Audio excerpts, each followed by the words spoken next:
on en parle dans chacune de nos vidéos et vous êtes que très peu à vraiment savoir ce que c'est. Aujourd'hui, je t'explique enfin ce qu'est l'évaluation, ou l'éval si tu préfères. Vous avez dû le remarquer, mais quand on présente une ligne statistique, 90% du temps, on va afficher l'éval.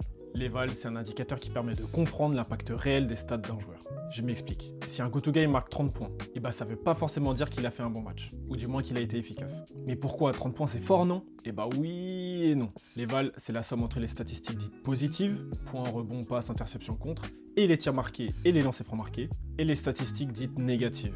Donc ballon perdu, tir manqué et lancers francs manqués. Donc tu additionnes les bonnes stats et tu les soustrais aux mauvaises, et boum, t'as l'évaluation.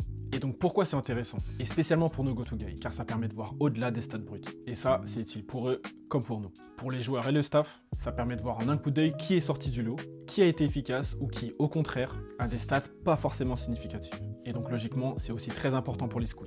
Pour nous, en tant que médias, notre rôle c'est de mettre en avant la jeunesse française. Donc les grosses perfs avec une grosse éval vont forcément être vues, mais les perfs qui ont l'air plus discrètes mais qui sont tout aussi importantes, le seront aussi grâce à l'éval.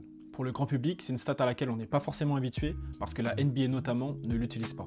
Donc si tu veux un ordre d'idée, entre 15 et 20 d'éval, c'est un bon match, entre 20 et 25, c'est un très bon match, et un game au-delà des 25 commence vraiment à devenir sérieux. Mais attention, vraiment, c'est à mettre en perspective d'énormément de choses. L'âge, le championnat, l'adversité. C'est sûr que si Aaron Towo-Nancy, qui en 2009 fait un match à 10 d'éval en Betclic Elite, ça n'aura absolument pas la même valeur que si c'était Nadir Hiffi, en 2002, qui le faisait, évidemment. Donc assurez-vous du contexte de l'éval. J'espère que maintenant vous allez mieux comprendre l'éval.